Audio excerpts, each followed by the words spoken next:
Toxic Reality Show. My name is Gordon Nathaniel. I'm your host as we navigate this thing called life. Tonight's show is going to be about, could there be any repercussions when men are feminine and women are masculine? Now, there's a study. It's called Universe 25. It's a Utopia created by a Dr. James Calhoun back in 1968, 1970. And this was a social experiment to say, if we provide all a predator-free environment for mice, to see how this might replicate and duplicate itself in society. So no predators, unlimited supply of food. One would think this is Utopia. This is what everyone wants. I'm going to let you see the result for yourself. So let's look at a side-by-side of some of what Dr. Calhoun had going on. Let me get a bigger screen for you. So this is the society, right? They got all of these mice in this container. They started with just 4, right? Started with 4 mice and, 4 pairs of mice. So there was 8 in total. That's Dr. Calhoun right there, right? And they were trying to see what would happen in society as they were allowed to flourish in this society, and without the predators, food, what would happen? The response is alarming. And some of the things that I'd like to tell you about, because we're not going to make this long. What I want for you all, the purpose of this show, for most of my followers who are subscribed to this show, I get it. Most of you are 25 to 55. A majority is about 35 to 45. What I'm presenting to you are facts.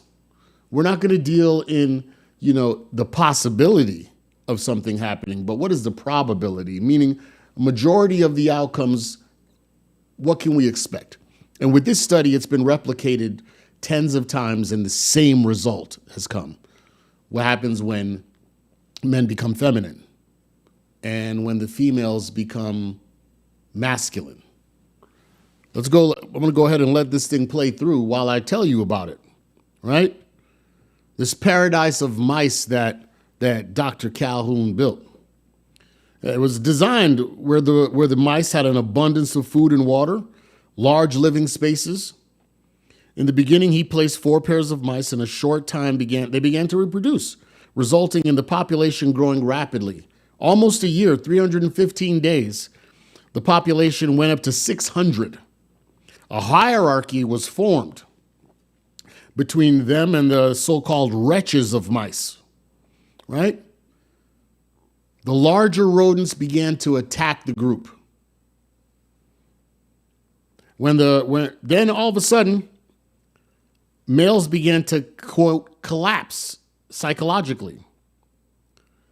As a result, the females did not protect themselves and in turn became aggressive to their young. Does that sound familiar? As I'm telling you about this quick report, start thinking of the parallels you see today. As time went on, the females showed more and more aggressive behavior. That's key. Isolation elements and lack of reproductive mood. The females, again, showed more and more aggressive behavior. That's a masculine trait.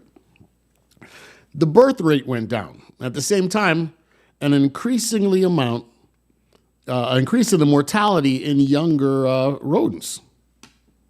Then a new class of male rodents appeared, the so-called beautiful mice. They refused to mate with the females or fight for their space. They just gave up. Sound familiar? All they cared about was food and sleep. They didn't care about the women. At one point, the beautiful males and the isolated females made up a majority of the population. So the guys just tuned out. They stopped caring. They didn't care about mating anymore. They just wanted to eat, food, and sleep. As time went on, the juvenile mortality rate reached 100%. Reproduction reached 0. Why? Males didn't want to mate. Females were acting all aggressive and strong. They're like, as long as I got food, I'm good. Among the endangered mice, homosexuality was observed. And at the same time, cannibalism increased, despite the fact that there was plenty of food. 2 years after the start of the experiment, the last baby of the colony was born. At its peak, the colony reached 2,000. By 1973, he had killed the last mouse in the universe 25. He repeated the same experiment 25 times. 25. And they all had the same result. Now, here's a more detailed of what you can expect. And I want you to have facts. Because when you have facts and you're dealing with my critics and detractors and those who speak against me, you have factual information. So you could say, look, Universe 25, we've been through this before. Now, granted, it was mice. But how long are we going to keep playing the game before we figure it out? Some of the interesting facts. Many people viewed the experiment as a warning of what could happen to the human race if populations continued to rise. But what's interesting is with a plague-free environment, a plenitude of comforts, a lack of predators, they had it good. Food, drink, women, right? Lack of predation, an unlimited supply of consumables. The mice would enjoy all the luxuries equivalent to modern human life. Calhoun initiated the experiment for 4 pairs of healthy mice, which were set loose into the enclosure to begin the new society.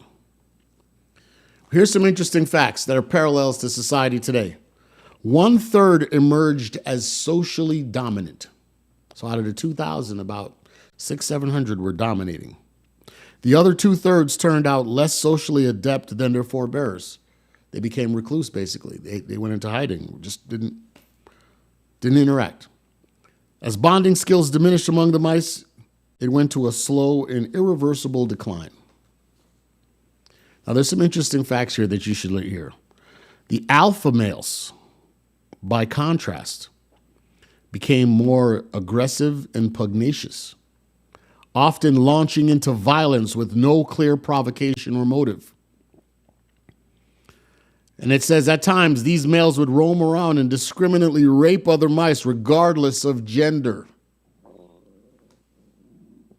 Meanwhile, the beta males, those ranked between the aggressive alphas and outcast omegas, grew timid and inert and often wound up being the passive recipients of violence. In several instances, bloodbaths ended with a cannibalistic feast for the victors. Now, here's interesting. When the mortality rate topped 90%, with the male mice abandoning their traditional, you need to hear this, the males abandoning their traditional roles, the females were left to fend for their nests. Consequently, females adopted more aggressive forms of behavior, which would sometimes spill over into violence towards their young. When you see all these women online beating their kids and they're awful aggressive, others would refrain from motherly duties altogether, banishing their unraised litters and withdrawing from further mating, resulting in serious consequences. What we're here to talk about, gentlemen, is when you are having these conversations with people and, they want to bring up, this is just the evolution and we're becoming adept. No, that's not what's happening. What we're experiencing now in society is this is a very real parallel of an experiment that was run some 50 years ago, 25 times with the same outcome. So let's get to the point. When you have feminine passive beta males and you have masculine women, the society inevitably will destroy itself and implode. It turns to, as the article quotes from Victor Pest, that there was a rise in homosexuality. Look at the size between the mice. How the more aggressive males ended up becoming the alpha and the women became masculine and attack their own. So what do we learn? Long story short, this ain't good for society.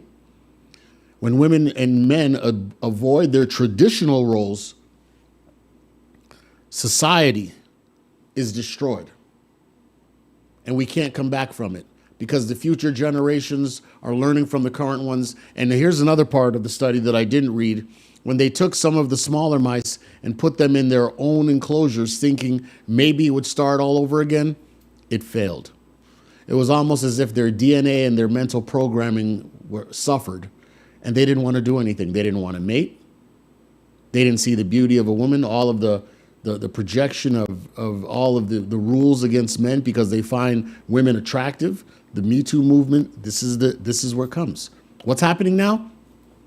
Many men are objecting to not even saying anything to the women anymore. They're not hitting on them anymore because of fear of litigation by harassment for just saying, you look beautiful today. You can't do that anymore in Western society. So that's where we're left off as a society. I'm not going to make this long, but I do encourage you. I need you to share this far and wide, like and subscribe, become a part of this show. We're going to do this every Sunday, 9 o'clock East Coast time. And we're going to have some future changes coming up that I know you're going to be excited about. Because again, I'm here to protect you. Many of you men have had some failed relationships and have been destroyed by it. And you need to understand when things like this happen in society, the consequences that it has for you. And we'll be discussing that over the times. Again, Gordon Nathaniel, Toxic Reality Show. We're going to keep it short and quick because we're out. God bless and look forward to seeing you next Sunday. Peace.